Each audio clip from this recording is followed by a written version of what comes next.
You step into a centuries-old timber hall, the air thick with the scent of aged wood and smoke from distant hearths, and your fingers brush against beams that have stood for hundreds of years. You expect splinters, decay, or crumbling rot, yet the wood feels alive, strong, almost defiant against time. How is this possible? How did medieval builders, armed with nothing more than rudimentary tools and natural materials, create timber structures that could endure rain, frost and insects for centuries? And why has this knowledge nearly vanished from modern construction, despite the failures of contemporary preservatives and treatments? Imagine yourself as a builder in the 14th century, tasked with crafting a cathedral roof or a bridge across a river, knowing that a single miscalculation in wood preservation could doom your work within decades. Yet somehow these master craftsmen discovered a secret, a treatment hidden in plain sight, derived from careful observation, trial, and the natural resources around them. Today, as storms intensify, insects multiply, and synthetic chemicals fail, the principles these builders relied on are quietly resurfacing, offering a path to durability that blends intelligence, patience, and an intimate understanding of nature's chemistry. The stakes were absolute. You would not just be building for your lifetime, but for generations. Wood exposed to moisture could warp, split, or rot. Fungal decay could undermine entire roofs or floors. Insects could hollow beams from the inside out, unseen until collapse. Medieval communities depended on timber not just for shelter, but for defence, storage, and trade. A failing bridge could halt commerce, a collapsing roof could endanger lives. Builders had to anticipate environmental threats without modern testing or synthetic chemicals. Every choice, species of tree, drying methods, cutting angles, affected longevity. Observation became experimentation. Experimentation became tradition. Craftsmen watched how local woods responded to sun, rain and soil, noting which resisted rot and which decayed rapidly.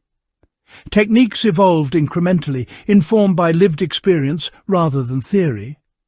Each treated beam represented a balance between nature and necessity. As you consider this, you realize the challenge wasn't merely technical, it was moral.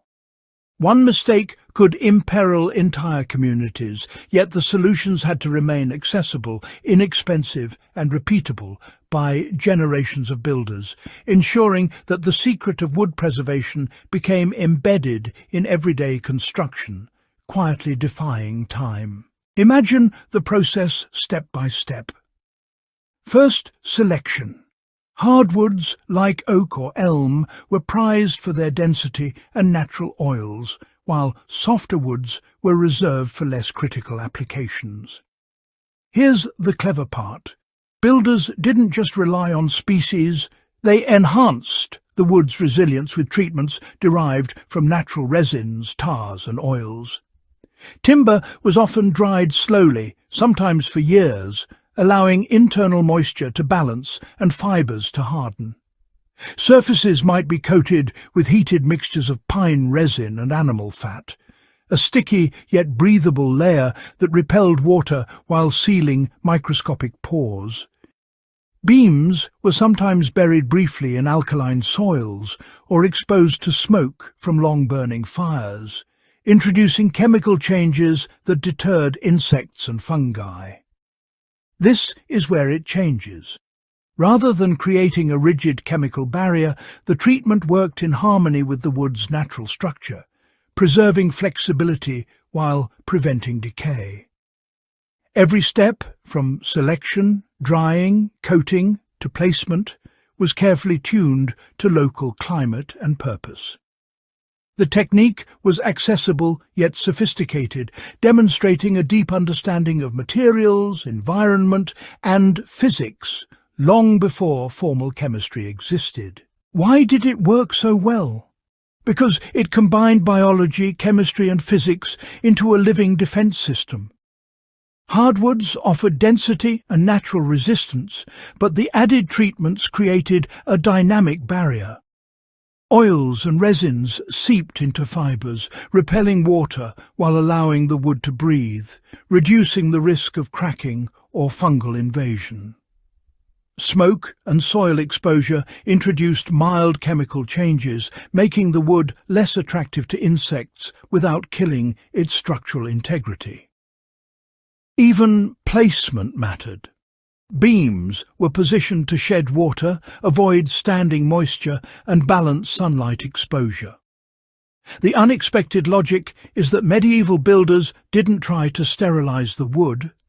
They enhanced its natural defenses, leveraging materials' inherent properties. By understanding growth patterns, internal moisture, and environmental interaction, they created timber that could last centuries without modern machinery or preservatives. What looks like simple craftsmanship was, in fact, an elegant system of science and art. Modern tests on surviving medieval beams reveal that these treatments, often considered primitive, outperform many synthetic options, demonstrating that intelligence applied over time often surpasses raw chemical force. The genius lies in subtlety, adaptability, and observation. Lessons still relevant today. So why did this knowledge disappear? Not because it failed, but because industrialization promised faster, cheaper, and more uniform solutions. Modern chemical preservatives, pressure treatments, and engineered woods allowed mass construction, but often overlooked the delicate balance between durability and natural flexibility. Traditional methods required time, labor, and intimate understanding, commodities that industrial processes devalued. Craftsmen who held these secrets gradually retired or were replaced, and written manuals rarely captured the nuanced steps or timing. Additionally, synthetic methods could be marketed as miracle solutions, while centuries of observational wisdom faded into folklore. Over time, builders became dependent on chemicals, forgetting that many early failures weren't due to material but to lack of understanding of placement, drying, and environmental interaction. Ironically, many modern preservatives fail under stress, warp timber, or leach chemicals, while medieval treated wood continues to perform admirably after hundreds of years. The secret didn't vanish because it didn't work. It vanished because speed, convenience, and industrial uniformity overshadowed patient, context-sensitive craftsmanship. This matters to you today because the challenges of wood preservation haven't disappeared, they've just shifted.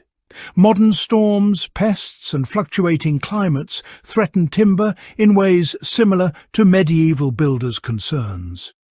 Yet revisiting these ancient methods offers insight.